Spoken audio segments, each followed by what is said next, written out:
We have got Annie Granger from the Limestone County Special Olympics live and in studio. Wait for the camera because you'll be on the Facebook all over the place here for too much longer. And the YouTube channel. Up on that YouTube channel. That's right. So welcome back the second year in a row, I believe, that you've been here.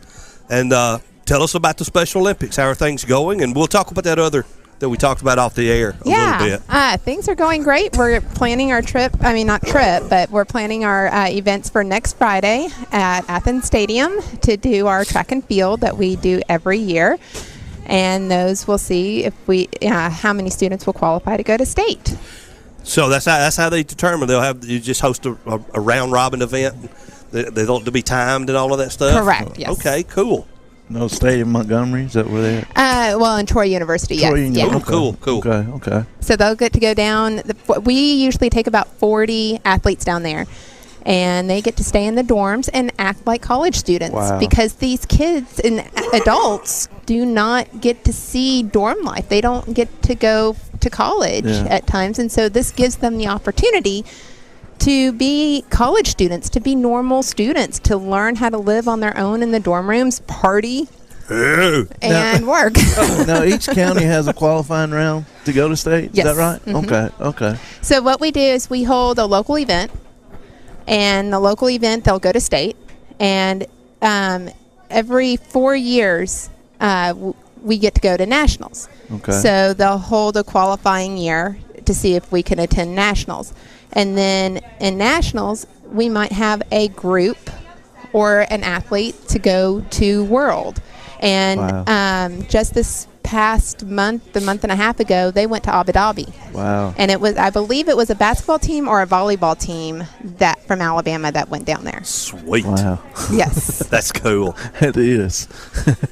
So we were talking about, the cuts that were mentioned, and then the president stepped in and changed the cuts.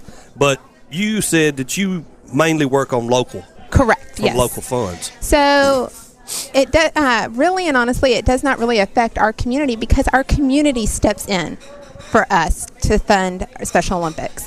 We have friends and family of special athletes. We're a local organization that help these students. So we ask the delegates from Limestone County to donate money to us, and they give us about $5,000 a year. And then we ask the community, who are very, gracious and generous, to give us, $100, $200. But also we do fundraisers throughout the year of selling T-shirts for our events. We do a bowling one in October, so we sell T-shirts there. We also do our spring track and field, and we get money from that. And then the Lions Club from Limestone County helps us with the concession stand.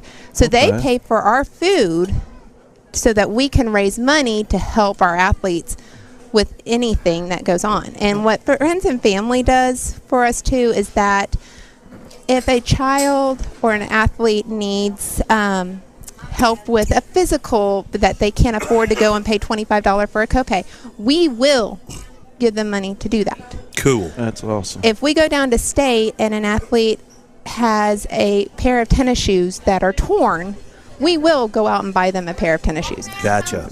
I mean, we're there to help support them in any way to make them feel comfortable and at home. So we have a great support, especially Limestone County Schools and Athens City Schools.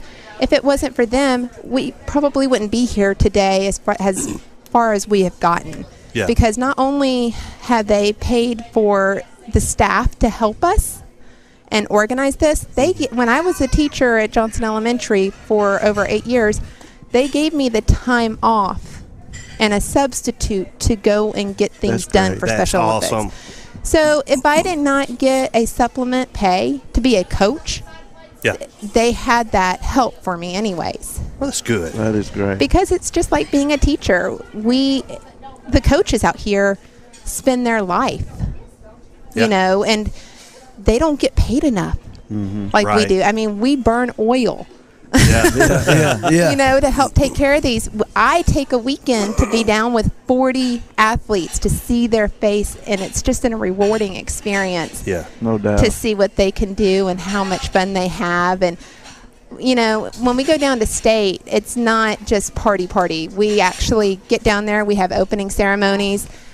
And then the next morning they get up and they work their tails off and they get those medals and they're so excited. They come to win. They don't they come to play. win. They do. And then after they have all that experience, we go and do what's called Health Town, to where they have doctors down there who will examine them and say, you need to go back to your community and get your teeth checked, or we'll give you a free pair of eyeglasses. Or, things like that. But then they also have a fun town where it's a kind of a carnival type thing.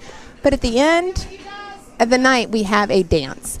And to see these athletes dress up, some wear prom dresses. Oh, cool. Some will dress up as Elvis, because we might have an Elvis impersonator. So, it's just, you can just see them come out, and it's so much fun. But for these kids to actually win medals and see what they can do is just the amazing thing. How many got to go to Abu Dhabi? From the state of Alabama, it was just like a basketball team or a volleyball team. I don't remember which one, but I think it was one of those two groups. Okay, but no local kids got to go there? No. Okay. We've actually had one athlete eligible to go to nationals. I want to say about 4 or 5 years ago, when I was able to go to nationals. But the father was very skeptical, because what we do is you get on a plane and the parents can't fly on the plane with you. Really? Oh. No. It was strictly for coaches and athletes only, but the parents could meet up in the same town, but had to fly on a different flight. Huh. And then we had to stay in the dorms, without the parents. So, it's and if tough. you're a parent of a special needs child, it's got to be, to let that go would have to be tough. Right. Man. So I understand where this father was coming from.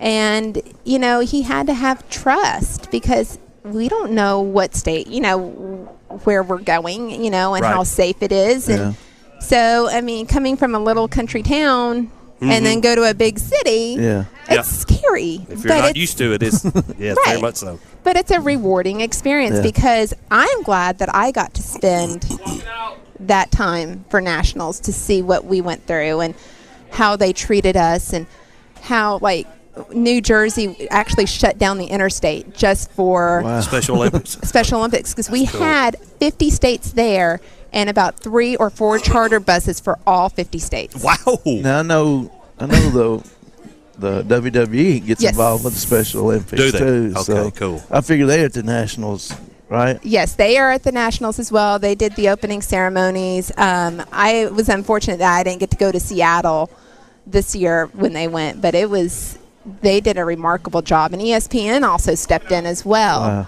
So, and I don't know if you all knew this too, but even ESPN did the Alabama-Auburn Iron Bowl for our football team. Really? Yes. That's cool. That's a really neat cool. experience Awesome. there. That's very cool. We good? All right. Well, Andy, thank you so much. And it's next Friday is your tryouts. Next Friday will be the games at 9 a.m. at Athens High School Stadium. And if you all want to come out and support us. But the big thing, too, is if any runners are out there and have not heard from Barry Pugh, who is the retired Elkmont PE We know coach. Barry. We know Barry. He has been gracious. And I forgot to mention him, because he is our top number one donations, too. Every year, he tries to get people to come out and run either 24 hours for the whole entire night before Special Olympics, or the past 2 years we've done it at the track over here in Athens, to where he's asking $100 for each runner to come out and run as many laps as you can, many miles as you can, to get us a bus down to Troy. Gotcha. So Wow. these kids can actually live on a nice tour bus rather than a school bus. The cheese mobiles are not good. That's for sure. And I shouldn't say kids. There's adults, too, because we also have Bertie Thornton in the community as well. So All right. Barry needs to get his cousin Jeff out there running. There you go. That's right. That's what I'm thinking. Well, ladies and gentlemen, this has been great talking with Andy Granger of the Limestone County Special Olympics. It's time for us to take a break. You're listening to Applebee's Tailgate Talk live on WKAC, the Big 1080.